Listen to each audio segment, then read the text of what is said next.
Les 184 citoyens qui composent la Convention citoyenne sur la fin de vie sont donc à l'Élysée. Hier, les trois quarts d'entre eux se sont prononcés en faveur d'une aide active à mourir, mais sous conditions strictes.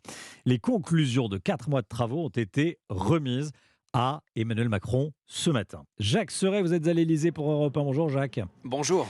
Le président de la République a pris la parole il y a une heure et il promet un projet de loi dans les prochaines semaines. Oui, c'est l'annonce de la matinée. Si Emmanuel Macron n'a pas dévoilé son opinion personnelle sur la question, il s'engage à ce que les conclusions de la Convention citoyenne aient une suite au Parlement.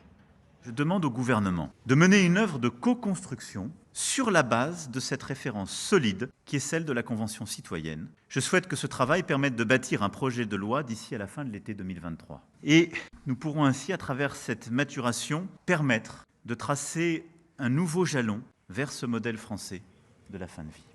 Un modèle français de la fin de vie souhaité par le chef de l'État, mais avant cela, la question des soins palliatifs semble prioritaire. Les 184 citoyens tirés au sort s'accordent sur le constat que la loi Claes-Leonetti est mal appliquée. 21 départements ne disposent pas de lits de soins palliatifs. Emmanuel Macron promet donc la mise en place d'un plan sur 10 ans.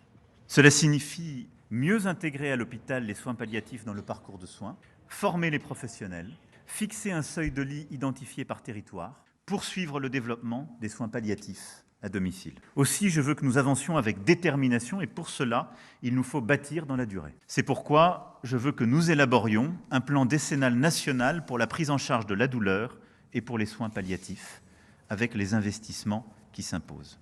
Enfin, cet instrument de la Convention citoyenne, le président annonce vouloir en étendre le recours à d'autres sujets de société, sans toutefois préciser lesquels. Jacques Serret avec nous. Merci beaucoup Jacques. Alors une aide active à mourir, cela peut prendre la forme du suicide assisté, mais aussi de l'euthanasie.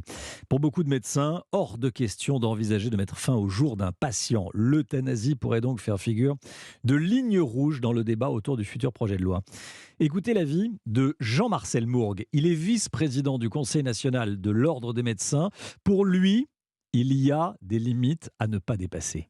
Nous sommes défavorables à toute procédure d'aide active à mourir pour les mineurs et les personnes hors d'état de manifester leur volonté. La clause de conscience spécifique, il faut, dans un sujet aussi sensible qui embarque les convictions personnelles, spirituelles, religieuses de chacun, que cette clause de conscience, le médecin puisse, et tout autre professionnel de santé, je pense, puisse la faire valoir à toute étape du processus. Voilà. Bon, ensuite, selon le texte qui nous sera proposé, voir effectivement quelles sont les bornes et les points rouges à édicter. Jean-Marcel Mourgue, vice-président du Conseil national de l'Ordre des médecins au micro Europe 1 de Yasmina Katou.